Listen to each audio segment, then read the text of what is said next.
ஓம் நமச்சிவாய.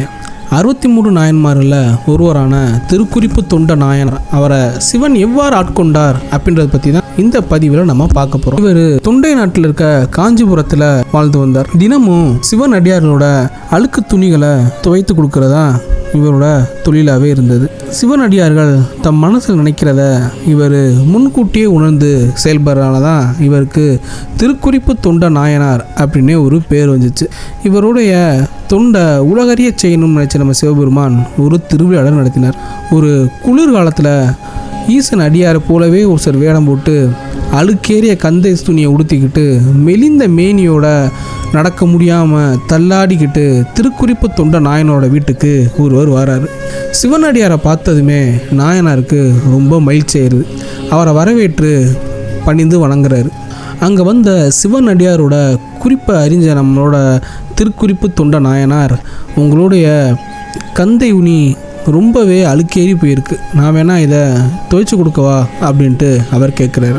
அதை கேட்ட சிவனடியார், நான் அணிந்திருக்க கந்தை அழுக்கேறியது தான், இதை இனிமேல் தாங்குவதற்கு தகுதியற்றது தான், ஆனாலும் இரவில் குளிரால் உடம்பு நடுங்குது, அதனால அந்த குளிர்லேருந்து என்னை காப்பாற்றுறதுக்கு தான் இந்த கந்தல் ஆடையை நான் அணிஞ்சு வரேன். இந்த கந்தை துணியை நான் உன்கிட்ட கொடுக்குறத பற்றி எனக்கு ஒன்றும் இல்லை, ஆனால் இன்றைக்கி சாயங்காலத்துக்குள்ளே எனக்கு இந்த துணியை துவைச்சி கொடுத்தா போதும் அப்படின்ட்டு நம்ம சிவனடியார் திருக்குறிப்பு நாயனார்கிட்ட. உடனே நாயனார், சிறுகாலம் தாழ்த்தாமல் உமது கந்தையை விழுத்து மாலை வருவதற்குடுகிறேன். இதை கேட்ட சிவனடியார் சரின்ட்டு தன் கந்தை துணியை நாயனார்கிட்ட கொடுத்துட்டு போகிறார்.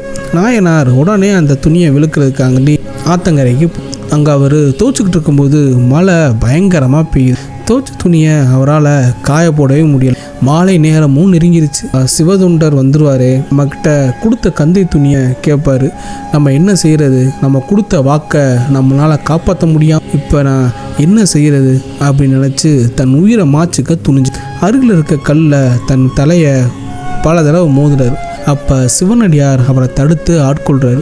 உன்னுடைய சிவத்தொண்டை இந்த உலகறிய செய்யணும்னா நான் இந்த திருவிழாடலே புரிஞ்சு உனது துண்டு இம்மூ உலகம் அறியும்படி செய்தோம், நீ நமது உலகை அடைந்து நம்மை பிரியாது வாழ்ந்திருப்பாயாக அப்படின்னு சிவபெருமான் அருள் கூறி அங்கு இவ்வாறே திருக்குறிப்பு தொண்ட நாயனாரை சிவன் ஆட்கொண்டார். சிவனை நம்பினோர் என்றும் கைவிடப்படார். சிவன் நம்மளை சோதிக்கும் தெய்வம், ஆனால் கைவிடும் தெய்வம் அல்ல. ஓம் நமச்சிவாய.